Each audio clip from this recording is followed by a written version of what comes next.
Sir, उद्या वाल्मिक कराडेचा जामीन अर्ज करण्यात येणार आहे. नेमकं काय उद्याची सुनावणीमध्ये असणार, थोडक्यात माहिती द्या. त्याच्यामध्ये असं आहे की 14 तारखेला वाल्मिक कराड यांना कोर्टाने न्यायालयीन कोठडी सुनावल्याच्या नंतर त्या दिवशीच आम्ही तात्काळ त्यांचा जामीनचा अर्ज दिला होता.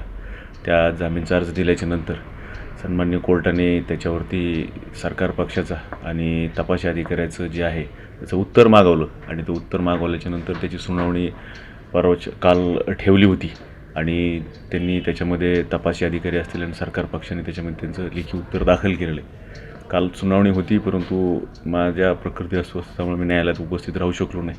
त्यामुळे कोर्टाने ती सुनावणी तहकूब केली आणि उद्या त्याची सुनावणी ठेवलेली.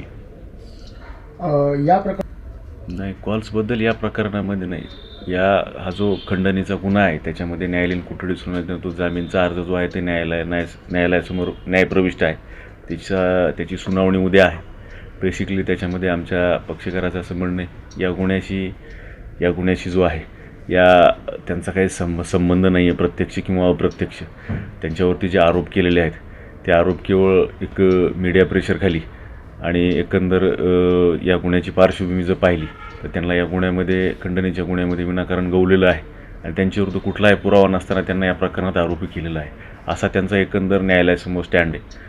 प्रकरण दाखल करायला झालेला जो उशीर आहे आणि तो जो उशीर झाला आहे तो हे दर्शवतो की त्यांना इंटेन्शनली या प्रकरणामध्ये गुंतवलेलं आहे आणि मुळामध्ये त्यांनी जो त्यांच्यावरती कलम लावलेले आहेत ते कलम जर पाहिले तर 308, 1, 2, 3, 4, 5 जे हे कलम आहेत आपण जर पाहिले तर प्रत्येक कलमामध्ये त्याची वेगळी वेगळी डेफिनेशन दिली. त्यानुसार ते जर पाहायला गेलं तर खंडणी मागितली, खंडणी दिली आणि खंडणी घेतली.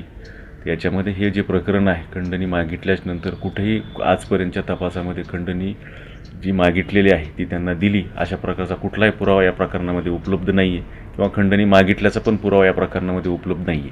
त्यामुळे हा आमचा बेसिक स्टँड न्यायालयासमोर आहे आणि हा जो गुन्हा आहे प्रामुख्याने हा प्रथम वर्ग न्यायदंडाधिकारी यांच्यासमोर चालणारा आहे.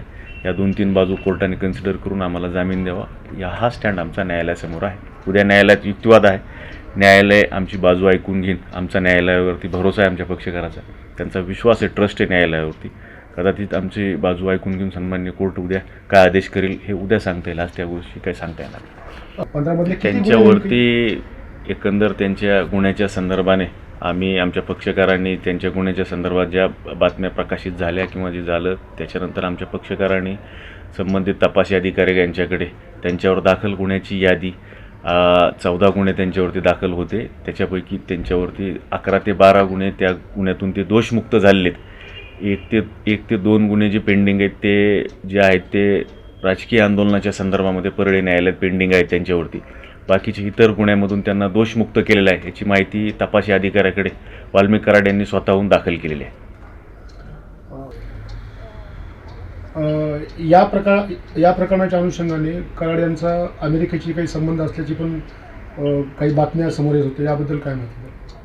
नाही, मला ते टी व्हीवरनं म्हणजे टी व्हीतल्या बातम्या ऐकूनच समजलं. त्याच्याबद्दल मी काही सांगू शकत नाही, परंतु न्यायालयाच्या समोर असा कुठलाही आजपर्यंत हा भाग आलेला नाही आहे किंवा त्यांचं कनेक्शन आहे किंवा नाही याबद्दल तपासी अधिकारीच योग्य ते खुलासा करू शकतील. परंतु एक प्रकर्षानं सांगतो, न्यायालयासमोर हा कुठलाच विषय आजपर्यंत आलेला नाही आहे.